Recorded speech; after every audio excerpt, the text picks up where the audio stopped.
I think it's wonderful if a young person becomes very clear at an early age about what interests them most and what kind of approach they want to take through life. But I think that is unusual. And one thing that teachers and parents and everybody must do is not let their kids lock down on one way of seeing life too quickly, if possible. I'm a great believer that education, particularly at school age, should cover as many areas and disciplines and ways of thinking as possible.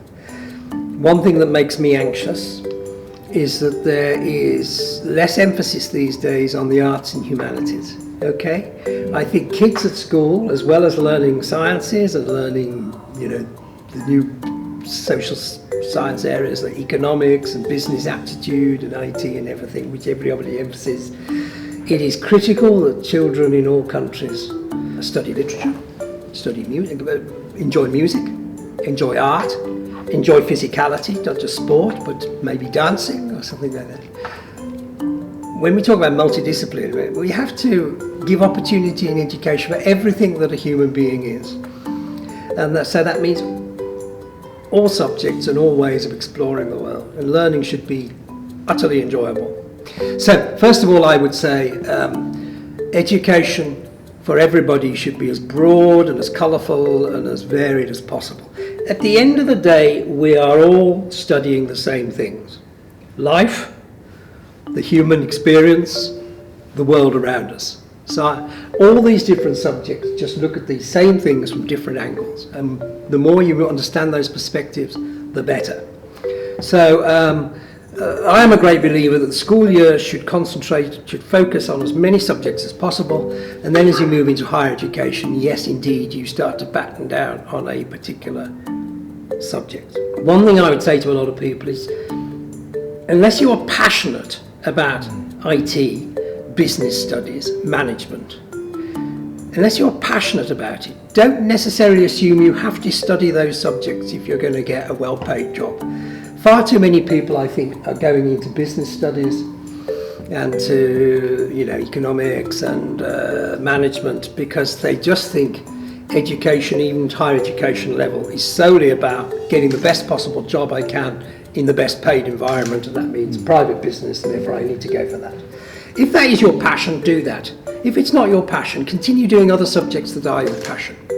Most of the employers I know in the UK do not want, if they're going to employ someone as a senior manager in their business, private company, they don't necessarily want someone who has business studies. They often say, actually, we'd rather teach them the business studies on the job. We want someone who has studied foreign languages, or has studied history, or has studied philosophy. Why? Because these people know how to think. These people know how to take information and use it in the best possible way. These people are mature and intelligent. So I would say follow your passion right through to the end of university.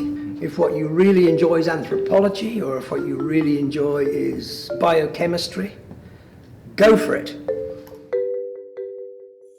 Keep pushing at these important programs of values, because I think they're right. They're right. Encourage all your readers not to accept anybody else's dictate about how they've got to do their education or live their life.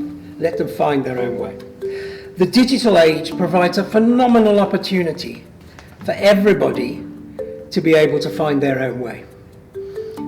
Navigating through the different sites and the different learning sites.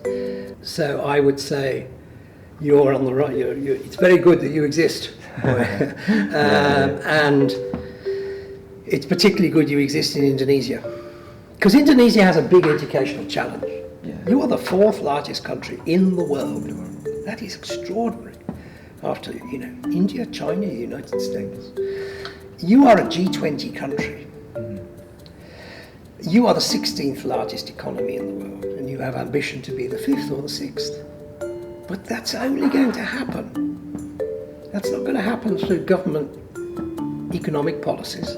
That's going to happen by every individual in this country saying, how can I better myself and how can I contribute? And them saying, actually, what I'm getting at school at the moment isn't good enough. My prospects in higher education are not good. So I'm going to take charge of my own learning.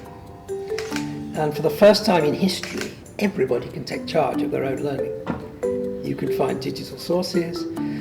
You can say the skills I want to learn are how to learn, not what to learn. I want to learn how to analyse things better. I want to understand how to communicate better. And there are all kinds of ways of doing that.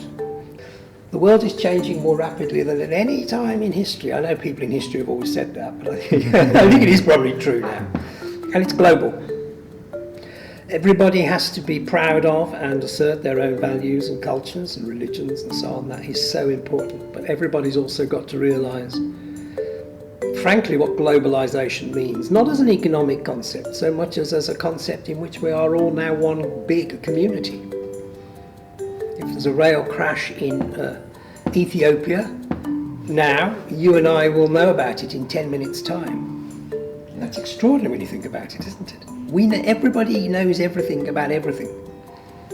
But can everybody understand or analyse everything about everything? No, it's impossible. So the need for analysis and discretion and understanding, experiential approach to this overwhelming mass of stuff that's coming at us all the time, globally, is so important. So education isn't just about expanding what you're learning, it's actually about focusing and finding ways through it.